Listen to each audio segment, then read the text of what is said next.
रोहित शर्मा की स्ट्रैटेजी आपको क्या लग रही है? आपने जितनी कप्तानी, कल रोहित और द्रविड़ पहली बार एक कप्तान और परमानेंट कप्तान और एक परमानेंट कोच एक साथ पहली बार सफर में निकलते हुए नजर आए, तो उनमें कोई आपको डायरेक्शन दिखा? कोई ऐसा लगा कि कुछ कुछ खास तैयारी है, कुछ एक्सपेरिमेंट है, कुछ ऐसा कुछ आपको नजर आया राजू भाई?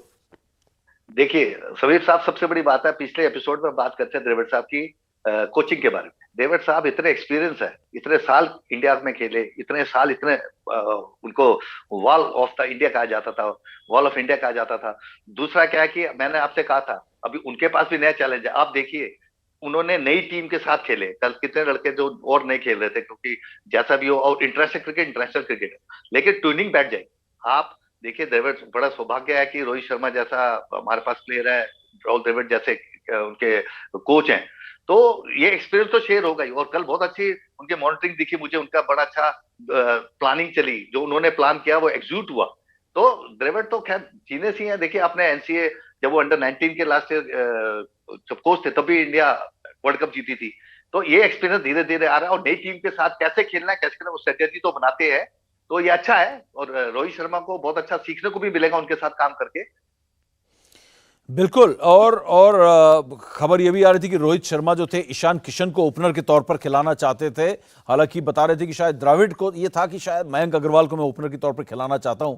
लेकिन जो स्ट्रैटेजी की बात करें यहां पर, कहा जा रहा है कि रोहित शर्मा शायद ईशान को ओपनर के तौर पर। आप एक इसको कैसे देखते हैं? और दूसरी चीज जो एक एक रणनीति नजर आ रही है राजू भाई, वो ये कि आप वर्ल्ड कप की तैयारी कर रहे हैं और 4 नंबर पर आप ऋषभ पंत का एक एक्सपेरिमेंट, एक प्रयोग कर रहे हैं।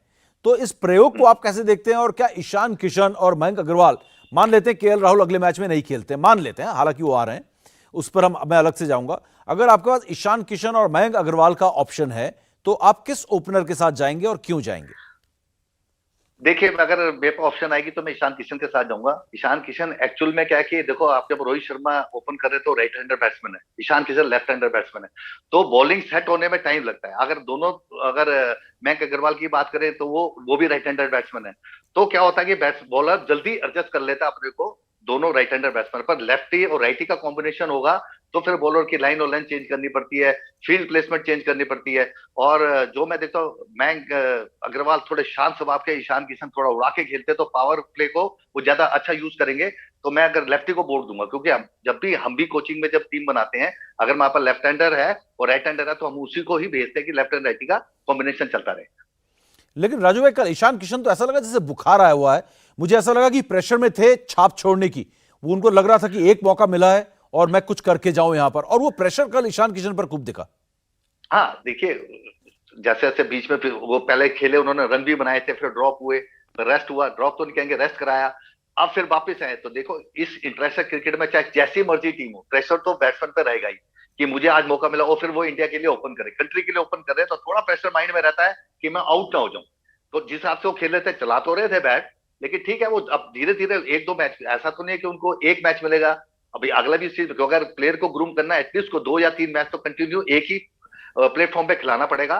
तो जिससे प्लेयर को भी कॉन्फिडेंस आता है कि यार कोच एंड कैप्टन या कोच साहब मुझ पर बहुत भरोसा रखते हैं, तो मैं ऐसे खेलूंगा और आ जाएंगे वो। देखो, रणजी ट्रॉफी में खूब रन बनाए, आईपीएल में खूब रन बनाते हैं, एक्सपीरियंस की कोई कमी नहीं है, सिर्फ थोड़ी सी इंटरनेशनल क्रिकेट का प्रेशर है, वो तो खैर इस लेवल पे आपको झेलना पड़ेगा।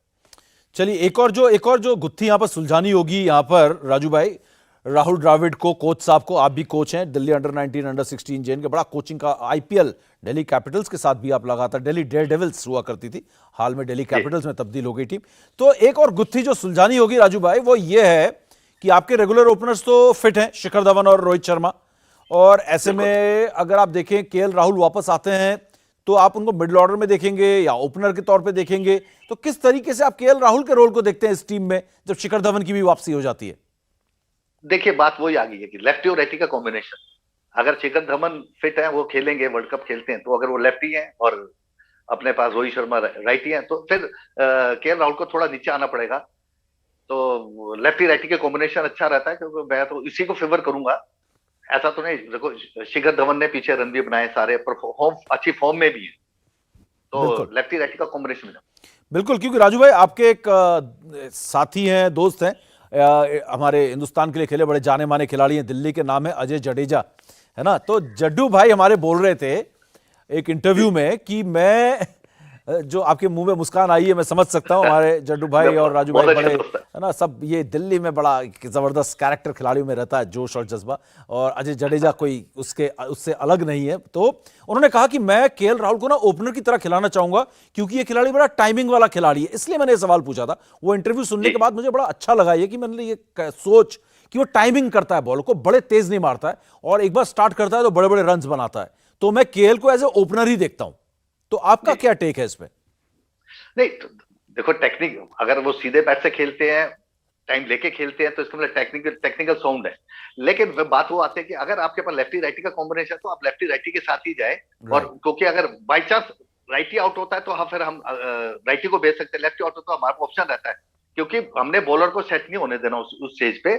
अगर बॉलर सेट हो जाता है तो फिर वो मुश्किल हो जाता है उसका स्पेल निकालना। तो लेफ्टी राइटी में थोड़ा सा बॉलर को प्रेशर रहता है, तो मैं लेफ्टी को ही प्रेफर करूंगा कि लेफ्टी राइटी का कॉम्बिनेशन हमारा एज ए ओपनर करे। तो केएल राहुल नीचे खेल सकते हैं, मिडल ऑर्डर खेल सकते हैं, ऐसी प्रॉब्लम नहीं है। नंबर 3-4 में कोई ऐसी नहीं है, प्रॉब्लम नहीं है। चलिए, ये आपने 3 पे तो चलिए विराट कोहली है, उस अगले मुद्दे पे जा रहा था, विराट कोहली पे लौट आएंगे हम, लेकिन थोड़ी देर बाद। इंडिया टीवी हर वक्त हर जगह डाउनलोड करने के लिए सर्च करें India TV news Google play store या ऐप स्टोर पर।